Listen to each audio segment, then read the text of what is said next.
Hello, America. I'm Mark Levin, and this is Life, Liberty, and Levin on Sunday. Thanks for being here. We have two great guests, Eric Trump and Douglas Murray. But before we get to them, one of the things that concerns me as we proceed in the next 4 years, especially with Congress, is the Democrats make systemic changes, and they make it almost impossible to reverse course. We, on the other hand, say, we're going to cut this, we're going to change this, we're going to do it. In other words, we're sort of staccato or shotgun. We need to start thinking about fundamental changes, too, to bring us back to the constitutional republic with dispersed powers, where power checks power, where the people have the power, rather than just hit and miss. And so I want to go through a few subjects that I've written about over the course of 30 years and talked about, dust them off, and bring them to your attention. I know it's Sunday night, you're going, oh my God, what's that?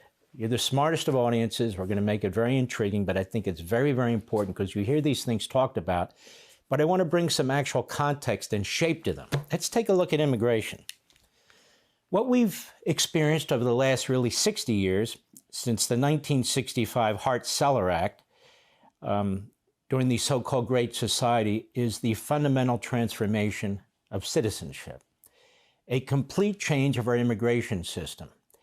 And it's so completely out of hand now that many of you voted to say, that's enough already.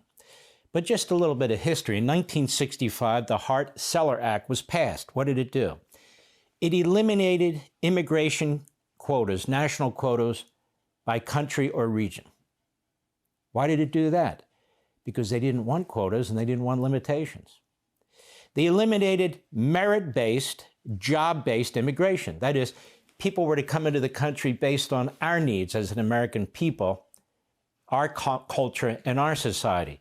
They eliminated that. What did they replace it with? Chain migration. Chain migration was passed in 1965. It's not part of the Constitution. It's not part of our history in any way. Most other Western countries have gotten rid of it. They had it and they got rid of it, except us. Chain migration is a way for an illegal alien at some point, if they get citizenship or if they have children in this country, to bring in scores of relatives. So basically you have self-migration, not based on merit, not based on anything else, just based on bloodlines. And so you can have all kinds of people coming into this country because we don't really vet anymore, criminals or people who go on welfare, maybe people who work very hard, a whole combination of people, and we have no say over it because in 1965, 59, almost 60 years ago, they passed a stupid law, the Hart-Celler Act, that allowed it. So number one, how do we systemically fix our immigration system? We eliminate chain migration. Enough is enough. We eliminate it. And the president, the great incoming president, he can try and do it by executive order, some other kind of regulatory action. Maybe it's time the Republicans in Congress stop yammering and step up and do some things as a united party in both houses. That would be nice for a change. Chain migration. What else? Birthright citizenship. What does that mean? Well, we have a 14th Amendment, and the Democrats think the 14th Amendment belongs to them and they can do whatever they want with it. They can keep Trump off the ballot. They can raise the debt ceiling without Congress's approval, and that individuals can come into this country, have children, and those children are automatically citizens. Where does that come from? It comes from nowhere. All persons born or naturalized in the United States and subject to the jurisdiction thereof are citizens. That's pretty much what the Constitution, the 14th Amendment, says. Why was that put in there? In a post-Civil War amendment, 13th, 14th, 15th Amendment. The 14th Amendment. You mean after the Civil War, they were thinking, you know what? We should allow every human being on the face of the earth to come into the United States. And if they have children, well, they become citizens. Is that what they said? They never said that. There's nothing to support that. That's not what the 14th Amendment says or means. Why did they do that? For freed black slaves. You had the 1857 Dred Scott decision, pre-Civil War. A horrendous decision, 7-2 decision written by Taney, who had been from South Carolina. And what did that decision say? It said that blacks, whether they're free or slave, are not American citizens under the Constitution. So after the Civil War, particularly the Republicans, they said, we're going to fix this. We know this because there was a Civil Rights Act that they passed prior to the 14th Amendment that did that. So they amended the Constitution. The states agreed with it, not to allow every person who's born in the United States to be a citizen.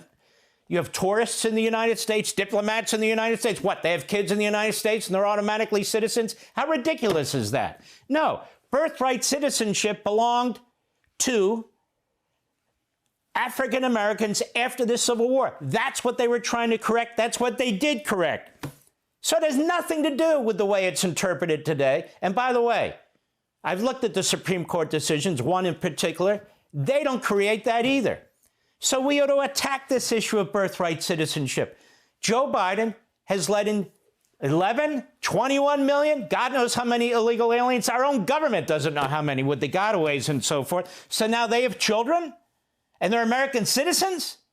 So Venezuela gang members, they have children, legitimately or illegitimately, and now they're American citizens? Really? You think that's what they had in mind when they passed the 14th Amendment? Of course not. We need to challenge it. So systemically, we have to go after chain migration. We have to go after birthright citizenship. These are illegitimate interpretations, illegitimate actions that are undermining our country. Now, I know the Democrats love it because they want the border open forever. I write about it in American Marxism. The Democrat Party is trying to reshape America, and they are. Out with the old-time American citizens, in with the new. Foreigners, birthright citizenship, chain migration. Why? Because they think it will empower the Democrat Party. That's all that party cares about. They're power hungry. But we don't have to stand for it. We don't have to do small measures. Secure the borders, the president says. Deportation is a patriotic act by the president and his supporters. Why? Because people are here who should never be here, and people are here who are going to have children, and under the current interpretation of law, it's not even law, but under the current interpretation, all their children are going to be United States citizens. These people weren't properly vetted or anything else. We have no choice. We have an obligation. Let me underscore a point when it comes to immigration to you, something I wrote about in Liberty and Tyranny. And I'm not the first, and I won't be the last. No society can withstand the unconditional mass migration of aliens from every corner of the earth. The preservation of the nation's territorial sovereignty and the culture, language, mores, and traditions, and customs that make possible a harmonious community of citizens dictate that citizenship be granted only by the consent of the governed, us, not by the unilateral actions or demands of the alien. And then only to aliens who will throw off their allegiance to their former nation and society and pledge their allegiance to America. This is absolutely key. The fundamental transformation of our immigration laws and practices, along with securing the border and a wall. I want to get into a few other areas as well. Elon Musk and Vivek Ramaswamy, they're going to head this operation that really is intending to squeeze all the waste and abuse and the worst of it out of our bureaucracy. And that's a great thing, and that's important. And so I turned to another book I wrote, The Liberty Amendments. What do we suggest there, me, in Chapter 6? An amendment to limit the federal bureaucracy. Now, this amendment may need to be constitutional, but if that's too difficult, do it statutorily. Do it. Force the other side to unravel what we create, what we enshrine. Let's do what they do to us, but let's do it for the right purpose, to preserve our constitutional republic. I suggest all federal departments and agencies shall expire if they're not individually reauthorized in standalone reauthorization bills every 3 years by a majority of both houses of Congress. Why is it that we create these agencies, these departments, and they live forever? They're going to even live beyond the republic. Oh, that used to be the Department of Agriculture. Who cares? So they should be sunset every 3 years. You want them back? Then the Congress has to approve them by a majority vote. What else? All executive branch regulations exceeding an economic burden of $100 million a year is determined by the Government Accountability Office and the Congressional Budget Office shall be submitted to a permanent committee created by Congress to review. And they have 6 months to approve it or to deny it. And if they don't act within the 6 months, then that regulation is dead. Now, why is this important? We talk about the swamp. We talk about the administrative state. We talk about the Leviathan. 2.5 million, endless numbers of departments and agencies. The vast, overwhelming majority of laws that are written in this country don't come out of Congress. They come out of this bureaucracy. They're not our representatives. The Democrats have done this purposely. Woodrow Wilson, Franklin Roosevelt, Lyndon Johnson, the Democrats today. The bureaucracy write 99% of our laws, and they have fines and penalties like jail time, just as if Congress passed them. So what should we do about it? We should do a lot about it. That is, force Congress to circle back. That is, you don't get to change automobiles. You don't get to use the immigration laws to degrowth our economic system. You don't get to ride high and do whatever the hell you want because we can't catch you. You write regulations. You pass them under the radar, under the cover of dark, and there's not a damn thing anybody can do about it. No, let's fix that. So I propose this permanent committee of Congress, 7 members from the House, 7 from the Senate. The Speaker picks 4 in the House. The Minority Leader picks 3. The Republican leader now in the Senate picks 4 in the Senate. Schumer picks 3. And these regulations have to come to that committee for approval or not before they're put in place. And if they don't act within 6 months, they're killed. Can you imagine the earthquake-like change that would result in this society? We'd be much freer. Our people would be able to produce things without all these regulations, and we get back to representative government. Why is that important? John Locke, who was the most widely read philosopher during the American Revolutionary period, he explained in his extremely influential Second Treatise of Government, your founders read this book, that a legislative body elected by the people must not delegate the power of lawmaking to any other entity, for that power was delegated to the legislature by the people. They don't have the right to, in turn, give their power to bureaucrats. Locke wrote, the legislative cannot transfer the power of making laws to any other hands, for it being but a delegated power from the people in the first place. They have it, and they cannot pass it to others. Charles de Montesquieu, who is the most widely read philosopher during the post-revolutionary, or what I call the constitutional period, he's mentioned several times in the Federalist Papers, and he wrote a very important book, also read by your founders, called The Spirit of the Laws. And he explained, he wrote, when legislative power is united with executive power, which is what the bureaucracy is. It's in the executive branch, it's executive power, but it's legislating power that has been delegated to it by Congress. It's destroying the separation of powers ideas. He said, whether in a single person or in a single body of magistracy, there is no liberty, because one can fear that the same monarch or senate that makes tyrannical laws will execute them tyrannically. So we need to put an end to this. And so I come up with a couple of basic ideas that hopefully Elon and Vivek will consider. But even if they don't, Congress, stop sitting on your hands. Get off your asses and do something. Stop whining. Every time a CR, why don't we do this? I'm laying out some ideas for you that you might want to jump on. Here's one more that I've limited time. One more I want to talk about. Public knowledge and participation in lawmaking and federalism. Whatever happened to the states and state legislatures?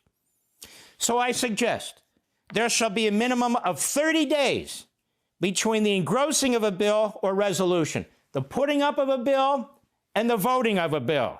30 days, including amendments, to final passage by both houses of Congress. Why? Because it gives we the people time. They have these omnibus bills, 1,000 pages, 2,000 pages on. Wait a minute. No. You put that bill on with all the amendments and everything else, 30 days for us to take a look at it. We the people, and for the members to take a look at it, as a matter of fact.